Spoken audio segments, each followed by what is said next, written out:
Bonjour, une petite vidéo pour les élèves de première spé maths. Il faudra résoudre le système x plus y est égal à 1 et x au carré plus y au carré est égal à 13.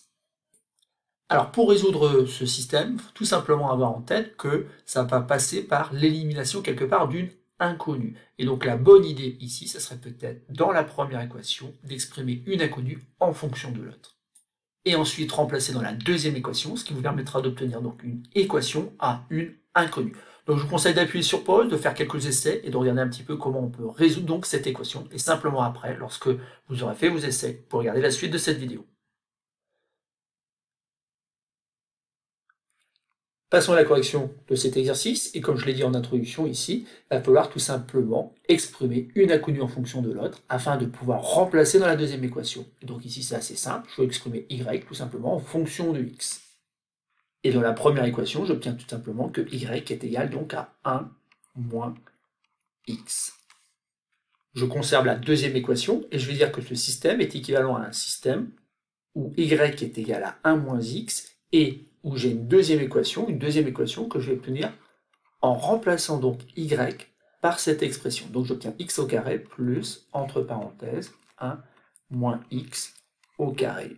Et tout ça est égal à 13. Alors comme vous voyez ici, dans la deuxième équation, je n'ai plus qu'une inconnue, c'est l'inconnue x. Et ici, en plus, je me rends compte que je vais avoir une équation du second degré, et ça tombe bien, en classe de première, je sais résoudre les équations du second degré.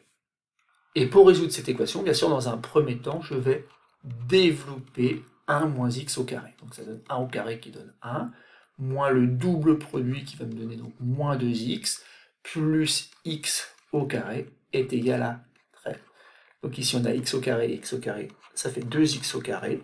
Ensuite j'ai moins 2x, alors j'ai plus 1 ici, et je vais enlever 13 de chaque côté pour que j'obtienne vraiment une expression du second degré qui est égale à 0, ce qui me permettra d'utiliser donc ensuite le discriminant. Donc ça fait 2x au carré moins 2x moins 12 égale 0. Et ça y est, j'ai obtenu donc mon équation du second degré. Je peux utiliser le discriminant.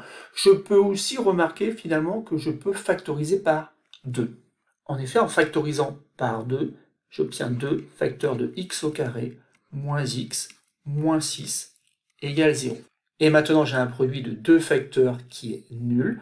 Donc ça veut dire que l'un de ces facteurs est nul. Et comme ça ne peut pas être 2, c'est forcément x au carré moins x moins 6 qui est égal à 0. Alors bien sûr, si j'ai utilisé le discriminant avec cette expression-là, on doit retrouver à la fin les mêmes solutions. Et d'ailleurs ici, je reprends donc mon expression, qui est une équation donc du coup du second degré, avec a qui est égal à 1, b qui est égal à moins 1, et enfin c qui est égal à moins 6. Ce qui me permet d'enchaîner dans le calcul du discriminant, donc ça fait b carré, donc moins 1, attention, on met bien les parenthèses, au carré, moins 4 multiplié par a multiplié par c. Bon, assez vite, on voit ici qu'on va avoir 1, ici on va avoir 24, et donc on va avoir en tout 25. 25 étant strictement positif, et bien ici on a bien deux solutions distinctes pour cette équation d'inconnu x. La première qu'on va nommer x1, qu'on va obtenir en faisant moins b, mais alors attention, b étant négatif, ça fait donc moins 1, plus racine carrée du discriminant, donc racine carrée de 25, sur 2a, mais ici 2a, ça fait 2 multiplié par 1.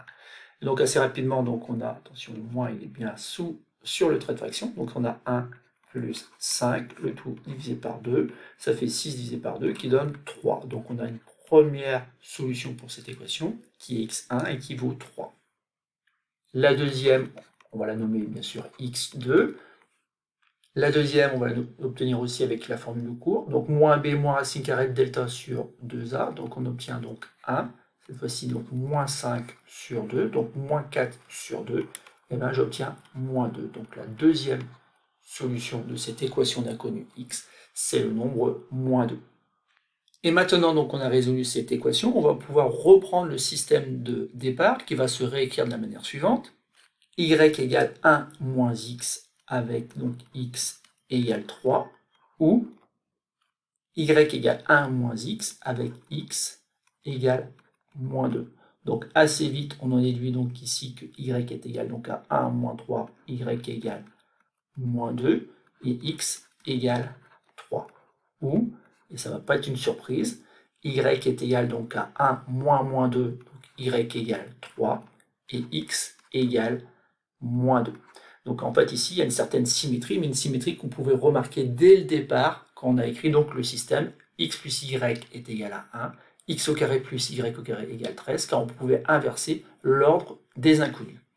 Et il ne nous reste plus qu'à conclure qu'en fait ici il y a deux couples de solutions qu'on peut noter à travers donc un ensemble de solutions S. Donc le premier couple solution c'est x égale 3 que je note en premier, suivi de y est égal à moins 2.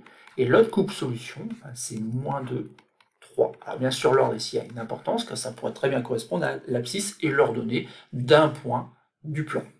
C'est donc terminé pour cet exercice. Comme vous avez pu le voir, ce n'était pas si compliqué que cela. Il faut avoir toujours en tête que quand vous avez un système à résoudre, le but au départ, c'est d'éliminer quelque part une inconnue. Et pour cela, on peut très bien exprimer une inconnue en fonction de l'autre, pouvoir remplacer dans la deuxième équation et obtenir donc une équation à une inconnue qui se trouvait ici, une équation du second degré.